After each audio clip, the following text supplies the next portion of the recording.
of course, Professor Mkhululi Lukhele, who was the head of department at the Department of Health in Gauteng, has informed the Premier of his resignation. And this comes as he was placed on precautionary suspension. The statement came on Wednesday that he has been placed on precautionary suspension, and he says that his resignation is with immediate effect.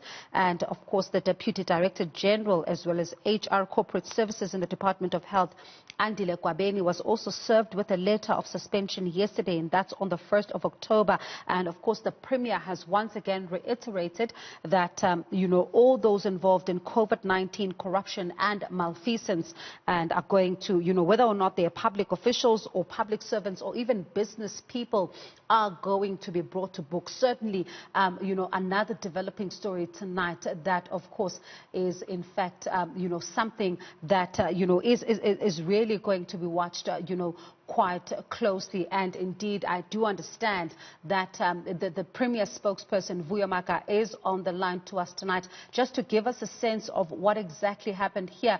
Vuyo, good evening, and thank you so much for your time. Did Professor Lukhele in one way or another give reasons for his sudden resignation? Vuyo, good evening. It's Bongi. I'm not sure if you can hear me. Did Professor Lukhele give reasons for his resignation? It does look like we have problems with that line with Vuyo. We are going to be trying to get him back to try and understand what exactly is going on here, because just 2 days ago we were told that he has been placed on precautionary suspension, and now once again I do understand that Vuyo is back on the line. Vuyo, good evening. I certainly do hope you can hear me right now. What reasons did Professor Lukhele give for his sudden resignation? Well, no reasons have been advanced. The Prof resigned, and of which the Premier then obviously accepted that resignation. Could it be a case of admission of guilt? Well, we don't necessarily want to place it that. Even the Premier had actually acknowledged yesterday in the media briefing that there is not yet a link from Prof Lukhele activity vis-a-vis in terms of issuing, the tenders, but he actually failed in terms of executing his duty as an accounting officer. So that's what the Premier said yesterday. So the Prof today said that he must resign, of which the Premier had actually accepted that resignation. Certainly, as much as the Premier does not want to make any links here or even not want to speculate about what has happened, the timing of this resignation is somewhat, one that is going to raise eyebrows, Vuyo, because as you say, that SIU report saying that he failed to exercise his duties came out, and then he was placed on precautionary suspension. Now this, certainly there's a lot that can be read into this. No, indeed. I mean, it will be in the right. Obviously, we can do that. You'll remember when this thing happened, the Premier, when the CFO then had resigned, the Premier said that if anything is found against the CFO, even if they have left government, we'll be able to pursue them. So the case will even apply in this case with Prof. As we stand now and we understand things, nothing that links Prof to in terms of any benefit in terms of around the PPEs. But if in future the investigation arrives at a determination that he was at the wrong and he benefited, we'll pursue obviously those particular cases. So it does not necessarily mean that now that you have left government, then everything falls off.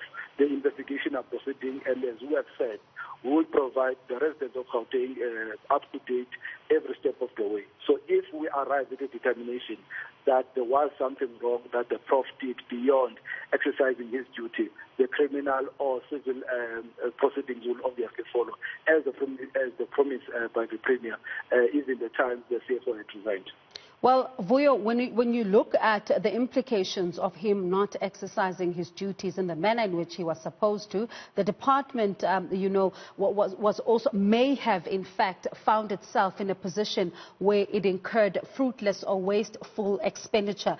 As you say, you are going to be keeping the people of Gauteng, informed of what is happening every step of the way. Will you then, should he found to be in the wrong here, be pursuing that, that fruitless or wasteful expenditure, if it is proven to be the case, those monies be recouped? Well, we aim to hide nothing from our people, so we'll obviously inform them, and we'll tell you when you are putting the civil cases.